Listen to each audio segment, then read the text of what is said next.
I start with pure pigment in the first brush stroke, and I make 50 strokes, 50 vertical strokes from here to the other end of the wall.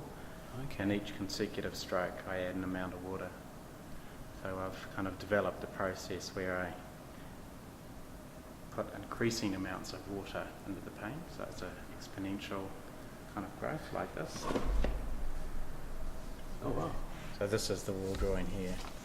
This is the amount of water, increasing amounts of water, and these are each stroke numbered 1 to 50. Yeah. But these are different scales. This is for the first 26 strokes, and that's best because I end up adding the first stroke I add nothing, second stroke I add 1 ml of water, and then on the 50th stroke I add the equivalent of 504,000 mils or 500 litres of water, but I'm not going to add 500 litres in here, so I just work out proportionally what it is. I keep a bit of the colour and add more water. So it really goes from 100% pigment to 100% water down the other end. Theoretically, it doesn't quite work like that. So as I go, I just make a brush stroke. I have my brush. That's 200 ml wide, and I just make a stroke. But I kind of move the paint down with four strokes, so it's even. Okay. And then I mix in some water, and then I make the next stroke. Some water, the next, and it's all done in one continuous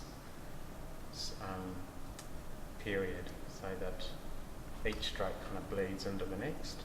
You don't let a stroke dry and then do the next. You keep it wet, and it all bleeds and becomes this like a big kind of massive big area of paint, coloured paint, and you get this tonal scale.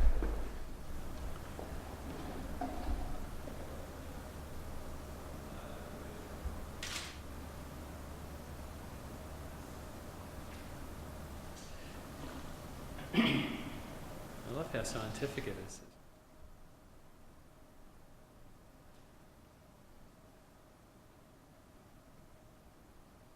An architectural context, so it's not like a painting, a portable painting, something that you paint onto the skin of the building, so rather than painting onto a canvas, the building becomes the canvas.